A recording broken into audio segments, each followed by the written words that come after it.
I like it. We can move on to our next game. Illinois takes a trip to the East Coast. They face the Duke Blue Devils in a non-conference matchup. Illinois is favored by 3.5.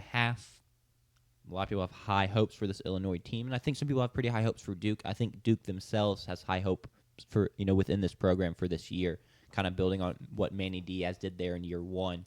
Thoughts on this game? Things you expect to see? Before we get into the breakdown of the game, I want to give my thoughts because I told Jack pre-show I think this might be the most important game of the week, even over Michigan and Oklahoma, and I'll explain why. I think that the loser of Michigan-Oklahoma comes out and still has a very real route to the college football playoffs.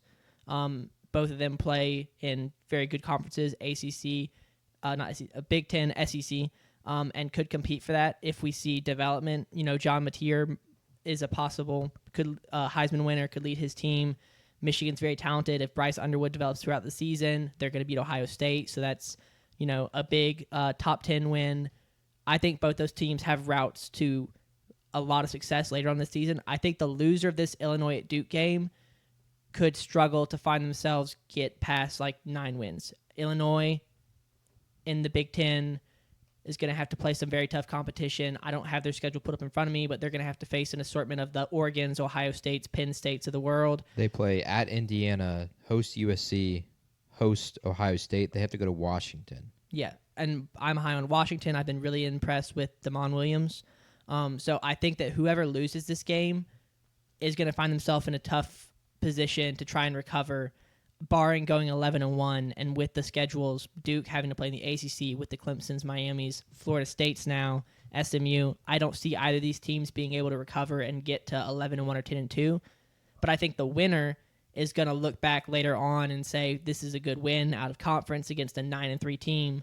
So that's kind of why I think it's really important. I think the loser of Michigan-Oklahoma can bounce back. I think this game long-term sets up this could be one of our at-large playoff teams. That's fair. I think Michigan Oklahoma's the biggest game of the week. I personally just don't think Illinois or Duke make the playoffs, but you make a very valid case for your reasoning, so I don't hate that. I think winning this game gives Duke a good chance to make the playoffs because next week they'll play the Darian Minsa game against Tulane, and then it's NC State. That's going to be a win. They'll go to Syracuse. If they win that, they'll play JKS at Cal, and then they're hosting Georgia Tech, and then they're at Clemson. And so competitive in either of those games and winning with those games, with the rest of their schedule, it's Virginia, North Carolina, Wake Forest, and UConn. They could be 11-1. They lose if to Virginia, they were to upset unfortunately. Georgia Tech or Clemson, which is possible. They've done it. They've made those kind of upsets before. They've upset Clemson before. So I don't think that's a bad point, Sanders. It's a pretty critical game for the Duke Blue Devils.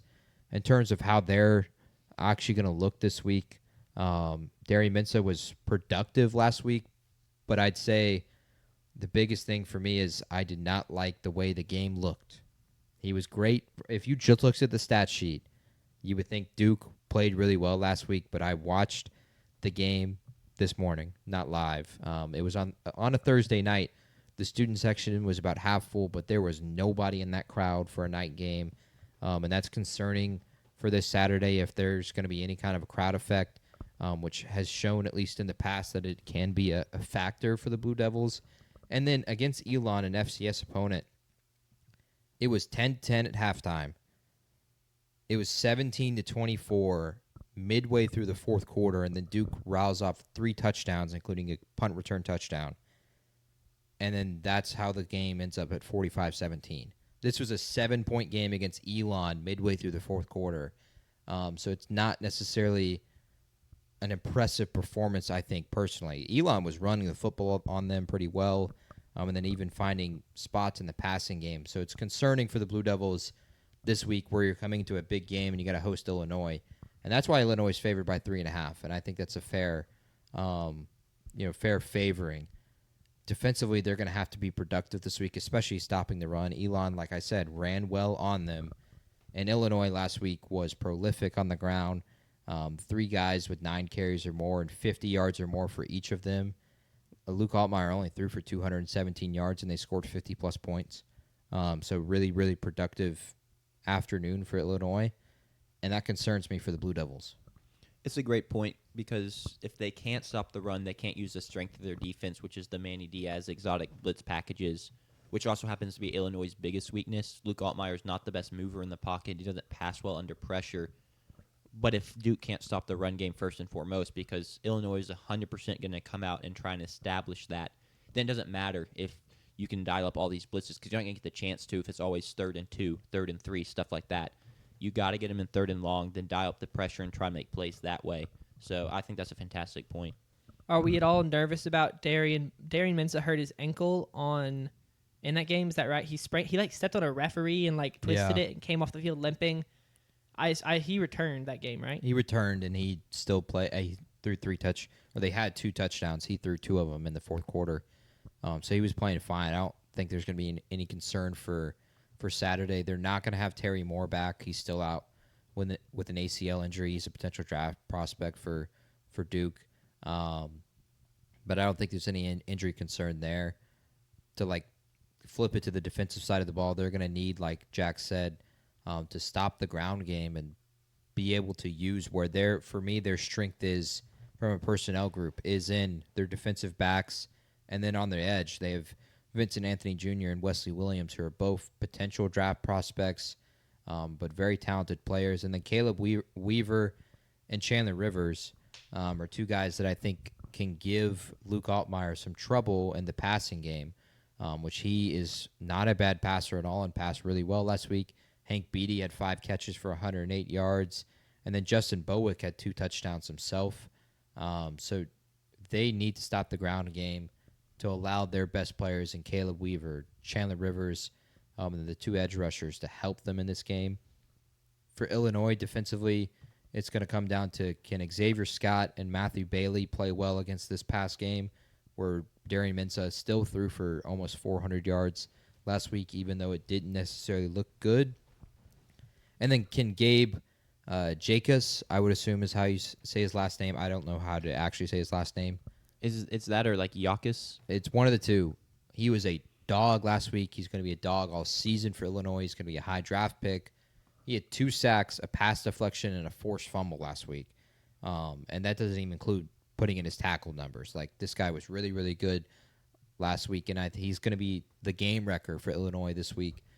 Sure. Give Darian Mensah some trouble with protecting the football. And so those are your kind of pieces to look at defensively for both teams. I agree. I am. It's like 2 completely different tales of defense because Duke's going to look to dial up these blitzes and get creative and force pressure that way. Illinois is going to play kind of this weird 5-man front, play straight up, probably see a lot of man coverage from their defensive backs, and just bank on the fact that they're better than Duke, and so they can play it straight up and win. So I'm very interested to see how it turns out. Personally, Illinois is favored by 3.5. I have Illinois covering. I think it'll be a close game. I think Duke will keep it, interesting. They'll make a couple plays, but I don't think they have enough overall to beat this Illinois team. Yeah, I will also take Illinois to cover. I'm going to take Duke to win and cover, even though I spoke poorly about them for about 10 minutes there. I just think this is I don't think Luke Altmaier is up to the test for this game. I think Illinois maybe has some trouble running the football, which I think will surprise them.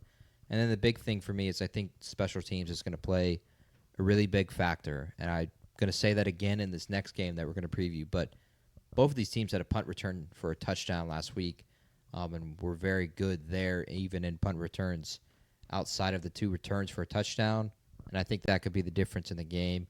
So I'm going to take Duke and the playmakers to just make enough plays to beat Illinois this week.